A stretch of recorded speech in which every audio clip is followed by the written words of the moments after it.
నమస్కారం. Welcome to our YouTube channel అనగనగా ఓ కథ. మంచి కథలు వినడానికి మా ఛానల్ని తప్పకుండా సబ్స్క్రైబ్ చేయండి. అలాగే మీ ఫ్రెండ్స్ అండ్ ఫ్యామిలీకి షేర్ చేయండి. ఇవాల్టి మన చందమామ కథ పేరు పశువే నయం. ఒక పల్లెలో సుబ్బయ్య అనేవాడికి ఒక నల్లటి ఆవు ఉండేది. దానికి దూడ ఉంటే దాన్ని పాలు తాగనివ్వకుండా చావనిచ్చాడు సుబ్బయ్య. అతను ఆవుకు కూడా మేత వేసేవాడు కాదు, ఊరి మీద వదిలేవాడు.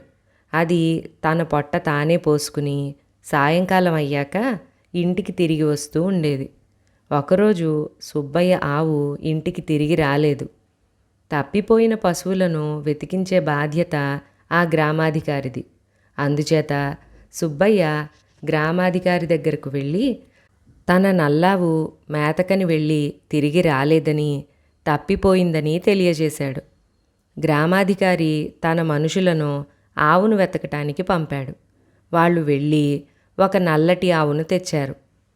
ఇదేనా నీ ఆవు అని గ్రామాధికారి సుబ్బయ్యను అడిగాడు. సుబ్బయ్య పోగొట్టుకున్న ఆవు బక్క చిక్కినది. ఈ ఆవు పుష్టిగా ఉన్నది. కానీ సుబ్బయ్య దురాశతో ఇదేనా ఆవు అని గ్రామాధికారి అనుమతితో దాన్ని తన ఇంటికి తోలుకుపోయాడు. కానీ తీరా చూస్తే అది పాడి ఆవు కాదు, వట్టిపోయిన ఆవు. ఇది తన ఆవు కాదని గ్రామాధికారికి ఇప్పుడు చెప్పడానికి వీల్లేదు.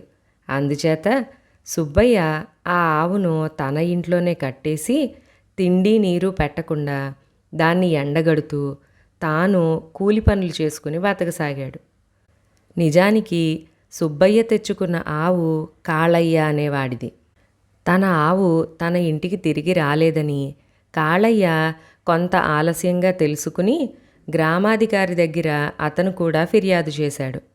గ్రామాధికారి కాళయ్య పోగొట్టుకున్న నల్లావును వెతకటానికి తన మనుషులను పంపాడు. ఎక్కడో ఊరి పొలిమేరలో ఉన్న వారికి సుబ్బయ్య ఆవు దొరికింది. ఇదేనా నీ ఆవు అని గ్రామాధికారి కాళయ్యను అడిగాడు. అది బక్క చిక్కిన ఆవు, కానీ దాని పొదుగు చూస్తే అది పాలిచ్చే ఆవులాగా కనిపించింది. మేత పెడితే త్వరలోనే ఒళ్ళు చేస్తుంది అనుకుని, అవును ఇదేనా ఆవు అన్నాడు కాళయ్య. గ్రామాధికారి అనుమతితో కాళయ్య ఆ ఆవును తన ఇంటికి తోలుకుపోయి దానికి పుష్టిగా తిండి పెట్టి పోషించసాగాడు. కొద్ది రోజుల్లోనే అది బాగా ఒళ్ళు చేసి పాలు కూడా సమృద్ధిగా ఇవ్వడం మొదలుపెట్టింది. ఈలోపుగా సుబ్బయ్య వద్ద ఉన్న కాళయ్య ఆవు తిండి లేక బక్క చిక్కిపోయింది. ఇలా కొంతకాలం గడిచింది. ఒకనాడు సుబ్బయ్య తన పాడి ఆవు కాళయ్య ఇంట ఉన్న మాట తెలుసుకున్నాడు. అతను కాళయ్య దగ్గరకు వెళ్ళి, మన ఆవులు మారుపడ్డాయి. నా పాడి ఆవు నీకు, నీ ఒట్టిపోయిన ఆవు నాకు వచ్చింది. నా ఆవును నాకిచ్చి నీ ఆవును నువ్వు తీసుకో అని పేచీ పెట్టాడు. ఈ ఆవును నాకు గ్రామాధికారి ఇప్పించాడు. నీకేదైనా ఆక్షేపణలుంటే ఆయనతో చెప్పుకో అన్నాడు కాళయ్య. సుబ్బయ్య గ్రామాధికారి దగ్గరకు వెళ్ళి పొరపాటు జరిగిందని, తన ఆవు కాళయ్యకు, కాళయ్య ఆవు తనకు మారిందని చెప్పుకున్నాడు.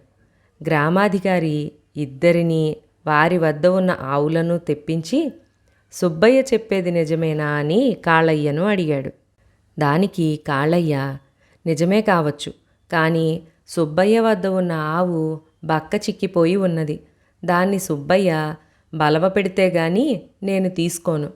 అతని ఆవును నేను తిండి పెట్టి పుష్టిగా తయారు చేశాను అన్నాడు కాళయ్య.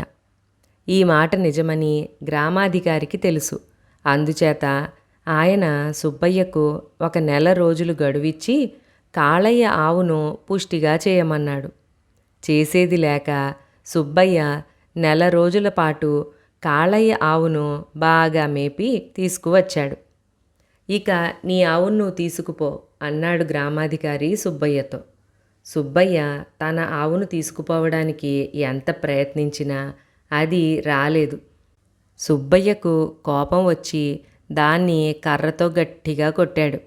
దాంతో ఆవు అతని మీద ఎదురు తిరిగి కొమ్ములతో అతని డొక్కల్లో కుమ్మింది.